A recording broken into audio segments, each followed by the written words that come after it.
ونعوذ بالله من شرور أنفسنا ومن سيئات أعمالنا من يهده الله فلا مضل له ومن يضلل فلا هادي له ونشهد أن لا إله إلا الله وحده لا شريك له ونشهد أن سيدنا وسندنا ومولانا محمدا عبده ورسوله الذي أرسل إلى كافة الناس بشيرا ونذيرا صلى الله عليه وسلم وعلى أصحابه وأزواجه وذرياته ومن تبعهم بإحسان إلى يوم الدين.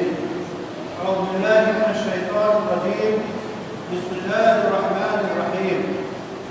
وليال عشر. حضرات گرامی، سب سے پہلی بات آج کی وہ یہ ہے کہ آج 29 ذی القعدہ یعنی چاند کی 29 تاریخ ہے. ذی الحجہ کا چاند ہونے کا امکان ہے، اس لیے تمام لوگ مغرب کے وقت کوشش کریں چاند دیکھنے کی.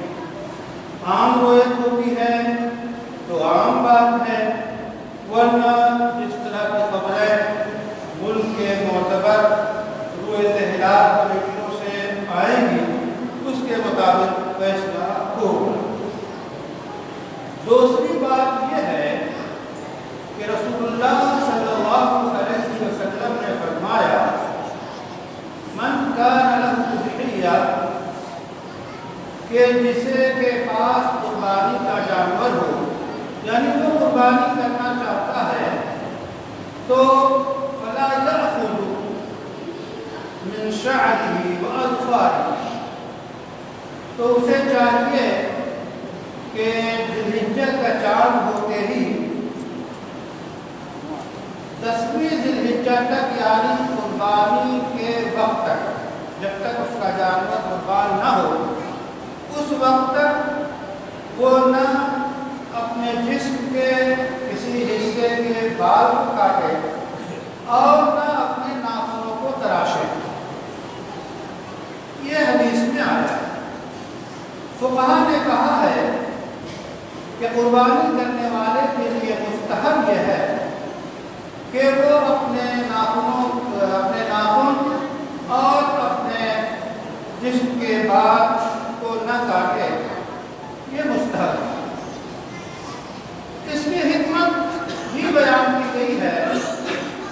علماء اسرار و رموز شریعت نے کہا ہے کہ سب سے افضل جو کام اس مہینے میں یعنی ذی الحجہ کے مہینے میں بڑی عبادت ہوتی ہے وہ حج کی عبادت ہے. اور حاجی کی صورت پریشا فاقری کا مظہر ہوتی ہے، نہ اسے بالوں کو کنگھا کرنے کی اجازت ہے، نہ ناخن تراشنے کی اجازت ہے. اس لیے ان حاجیوں سے گویا ایک درجے میں یہ قربانی کرنے والا مشابہت اختیار کرتا ہے. اور شاہ ولی اللہ محدث دہلوی نے اس کی ایک حکمت یہ بیان کی ہے کہ قربانی کا اصل مقصد اور مطالبہ جو خود انسان کو اپنی جان قربان کرنا ہے. ظاہر ہے چونکہ یہ حضرت اسماعیل علیہ السلام کو حضرت ابراہیم علیہ السلام نے اپنی دانست میں ان کے گلے پہ چھری چلایا اور قربان کیا. وہ جملہ قربان ہو گیا کہ اللہ کا فنینا ہو بذبح عظیم، یہ اللہ کی شان ہے.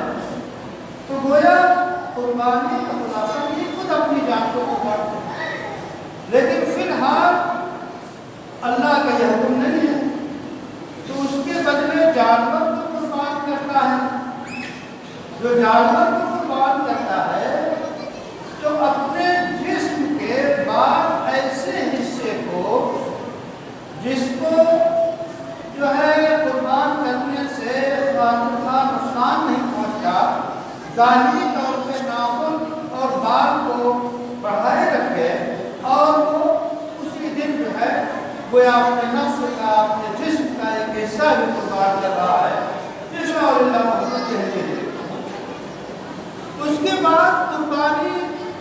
لوگوں پہ واجب ہے یہ سب لوگ جانتے ہیں۔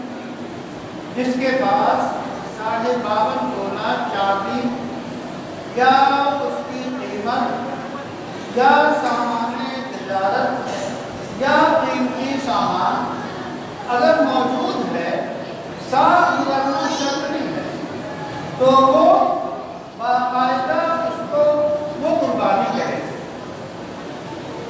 ہر شخص اپنی قربانی کرے گا، یعنی اگر باپ کے اوپر قربانی واجب ہے تو باپ کرے گا، اس کے بیٹے والد ہیں اور وہ مالک نصاب ہیں تو وہ قربانی کریں گے، گھر کی خواتین اگر مالک نصاب ہیں تو وہ قربانی کریں گے۔ تو یہ قربانی کے احکام۔ اس کے بعد یہ جو ذی الحجہ کا پہلا عشرہ ہے، یعنی یہ 10 دن بلکہ 9 دن، تو قربانی کا یہ پہلا عشرہ بڑی فضیلت کا عشرہ ہے۔ اس میں حضرت عبداللہ ابن عباس اور حضرت ابو ہریرہ رضی اللہ عنہما کی روایتیں موجود ہیں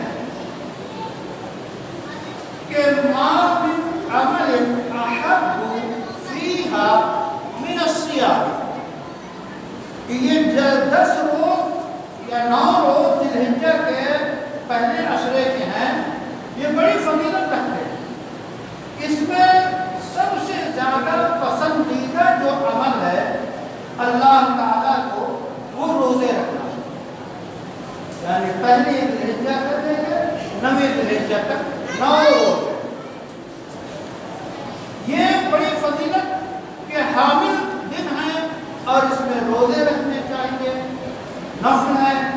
اس کا ثواب جو روایات میں بیان کیا گیا ہے کہ ایک روزے کا ثواب یعدل سنۃ، 1 سال کے برابر اس کا ثواب ملتا ہے۔ ترمذی کی روایت، اسی طرح معجم الطبرانی میں یہ روایت موجود ہے اور تفصیل کے ساتھ۔ تو گویا ایک دن ذی الحجہ کے ایک دن، پہلے عشرے کے ایک دن کا روزہ 1 سال کے روزے کے برابر اجر کے لحاظ سے، ثواب کے لحاظ سے ہوتا ہے۔ اسی طرح ولیال العشر، اللہ تعالیٰ کا فرمان ہے، قسم ہے 10 راتوں۔ مفسرین کہتے ہیں 10 راتوں سے مراد یہ ذی الحجہ کی 10 راتیں۔ ان راتوں میں عبادت کا ثواب سیدنا ابو ہریرہ کی روایت کے مطابق لیلۃ القدر، شب قدر کے برابر اس رات میں عبادت کا ثواب ملتا ہے۔ تو گویا ذی الحجہ کا پہلا عشرہ جو 9 دن کا ہوتا ہے، اگر آپ احادیث کے مطالعے اور احکام سے پتہ لگائیں تو بڑی فضیلت کے حامل ہیں کہ دن میں روزے رکھیں تو ایک روزہ 1 سال کے برابر ثواب ملتا ہے، اور رات کی عبادت کریں تو ایک رات کی عبادت شب قدر کی عبادت کے برابر ہے۔ یہ جو پورے عشرے کا مسئلہ ہو۔ اس کے بعد 9ویں ذی الحجہ، 9ویں ذی الحجہ کے بارے میں مستقل روایت موجود ہے کہ آپ صلی اللہ علیہ وسلم نے فرمایا کہ کسیامی، یعنی 9ویں ذی الحجہ کا روزہ، ایک روزہ رکھنا، تکفر سنۃ قبل وسنۃ بعد، ایک دن کا روزہ رکھنا 9ویں ذی الحجہ کا یہ جو ثواب ملتا ہے، 1 سال پچھلے گناہ کو معاف کر دیتا ہے اور 1 سال اگلے گناہ کو معاف کر دیتا ہے۔ اتنی بڑی فضیلت ہے 9ویں ذی الحجہ کو روزہ رکھنے کی۔ تو 9ویں ذی الحجہ کے روزے کی مستقل الگ فضیلت ہے اور پورے عشرے کی روزے رکھنے کی مستقل فضیلت ہے۔ اس کے ساتھ ساتھ ایام تشریق، یعنی 9ویں ذی الحجہ کی فجر سے لے کے 13ویں ذی الحجہ کی عصر تک، یہ ایام تشریق ہیں۔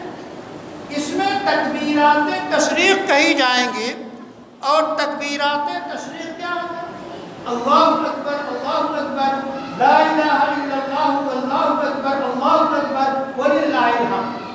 ہر نماز فرض کے بعد کہنا ہر مرد و عورت پہ واجب ہے. بلند آواز سے کہی جائے گی. یہ تکبیرات تشریق ہے. لیکن اس کے علاوہ ایک سنت ایسی ہے جس پہ عام طور پہ عمل کم ہوتا ہے, لوگوں کی توجہ نہیں ہوتی ہے, کہ پورے عشرے میں تکبیر کا, تحلیل کا, تحمید کا, تسبیح کا اہتمام ہونا چاہیے. تحلیل لا الہ الا اللہ پڑھنا, تکبیر اللہ اکبر پڑھنا, تحمید الحمدللہ پڑھنا, تو لا سبحان اللہ پڑھنا. تو یہ لا الہ الا اللہ اللہ اکبر وللہ الحمد یہ تکبیرات کا مجموعہ ہے. یہ پورے عشرے اٹھتے بیٹھتے آتے جاتے, حتیٰ کہ بعض صحابہ سے منقول ہے کہ وہ بازار جاتے اور بازار میں پڑھتے تو بازار کے سارے لوگ جو ہے اس نغمے کو سر سے سر ملا لیتے اور تکبیر اور توحید کی آواز بلند ہوتی. اس شر کے ماحول میں وحدانیت کی آواز کو بلند کرنا یہ سنت ابراہیمی ہے. ظالم کتنا ہی سرکش ہو ایک دن دم توڑتا ہے. اس لیے ہمت رکھیے اور ذی الحجہ کے جو اعمال ہیں, قربانی کا جو عمل ہے, اس کو پوری تندہی, مستعدی, تیاری اللہ کے لیے انجام دیجیے. وآخر دعوانا ان الحمدللہ رب العالمین.